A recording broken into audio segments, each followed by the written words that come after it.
Halo semua penonton tayangan ini. Salam sejahtera dan selamat siang buat kita semua. Seperti biasa, moto kita adalah neraca harus seimbang agar pencari keadilan tidak bimbang. Saya ingin men-sharingkan atau mendiskusikan pagi ini tentang topik mediasi yang biasanya acara ini berlangsung di pengadilan negeri.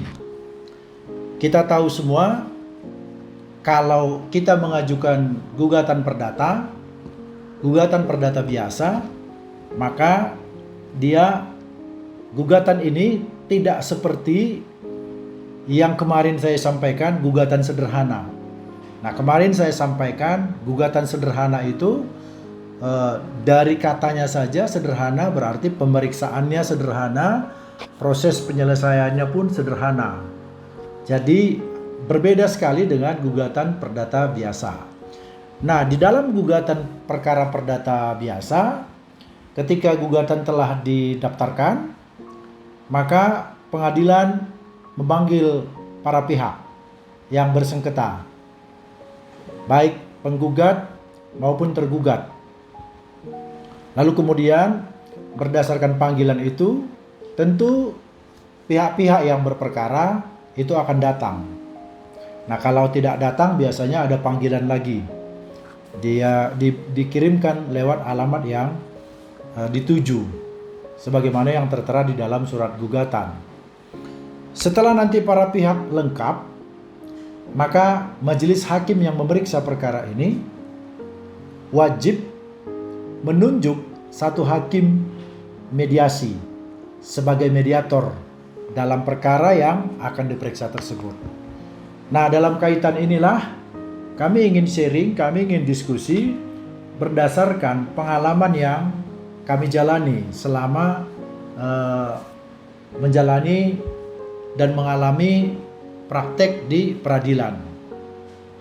Dalam tayangan kami ini, kami membuat semacam judul kecilnya, mediasi masih perlukah? Karena pengalaman kami akan kami terangkan ini di bawah ini, yaitu mediasi itu pertama kita harus pahami dasar pelaksanaannya adalah adanya Perma nomor 2 tahun 2003. Secara singkat saja kami gambarkan bahwa lamanya waktu mediasi di dalam Perma nomor 2 tahun 2003 ini itu 22 hari kerja. Lalu berdasarkan pengamatan Mahkamah Agung tentunya, Perma ini dianggap mungkin belum optimal pelaksanaannya.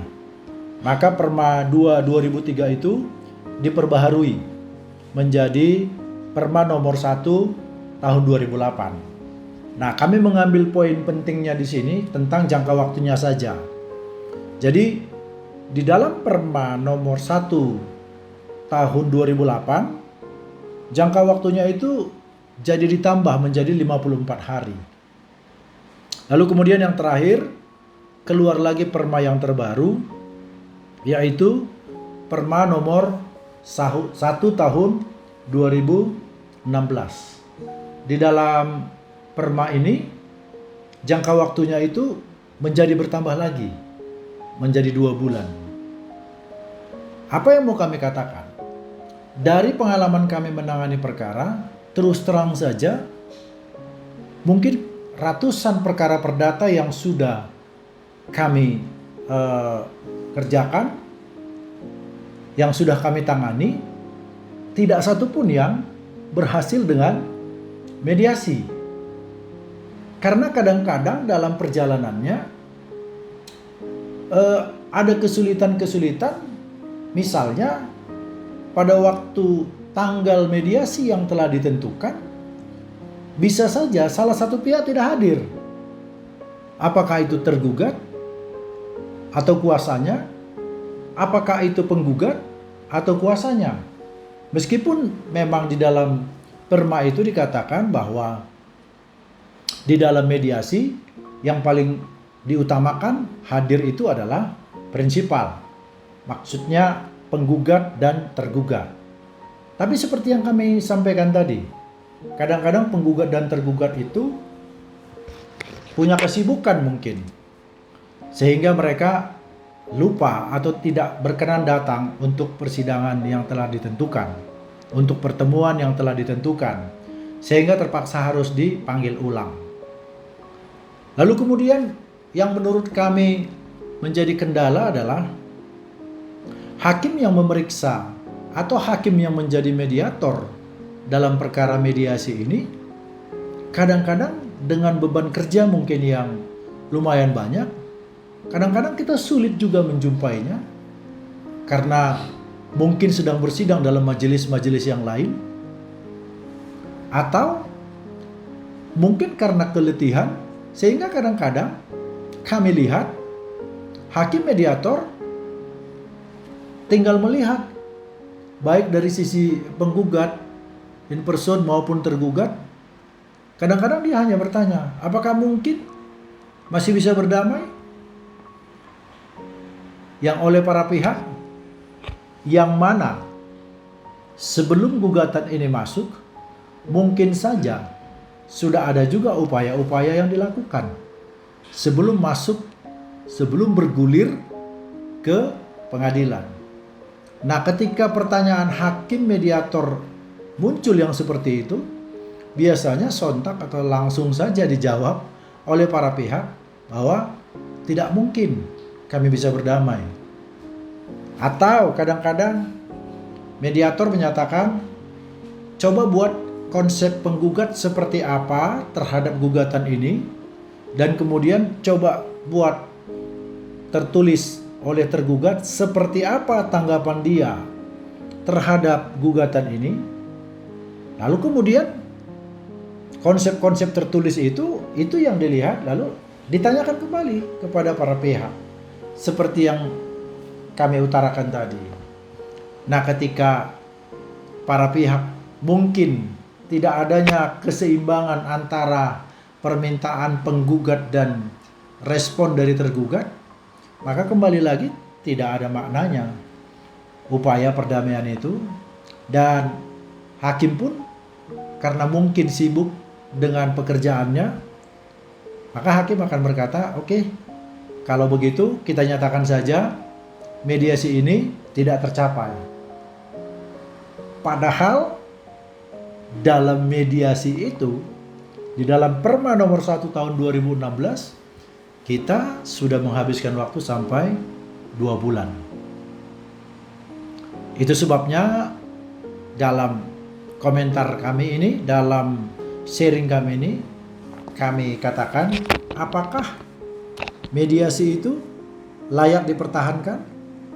Atau mungkin perlu kajian-kajian lagi? Mungkin perlu dimasukkan lagi pasal-pasal tertentu yang bisa mendorong upaya perdamaian agar perdamaian itu bisa terjadi. Nah, ini mungkin bisa menjadi bahan pemikiran bagi semua stakeholder yang punya kepentingan dengan masalah hukum, terutama mungkin peradilan. Itu sebabnya kami sampaikan, apakah masih perlu upaya mediasi dilakukan ketika perkara perdata bergulir?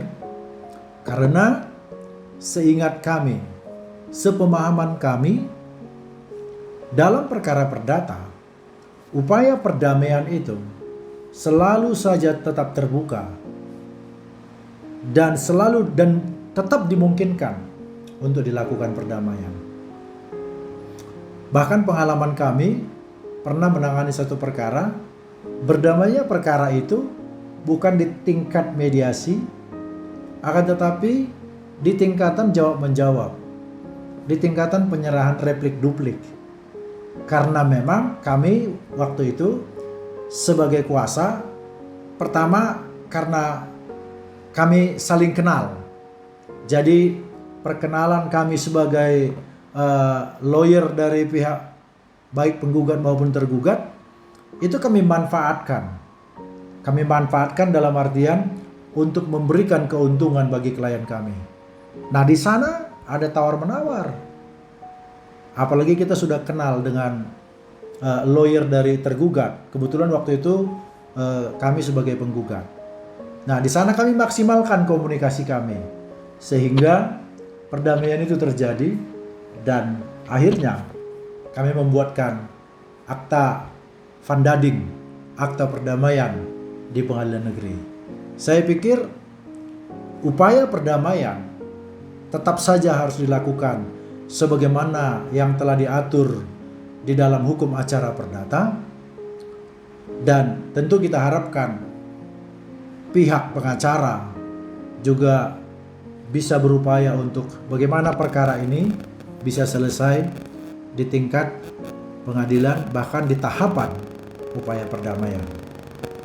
Nah, buat penonton semua bisa memberikan komentar agar semua orang yang menonton, agar para pengambil keputusan, pemangku kepentingan bisa mendapatkan masukan-masukan, khususnya seperti yang kita bicarakan ini tentang mediasi. Terima kasih, selamat siang.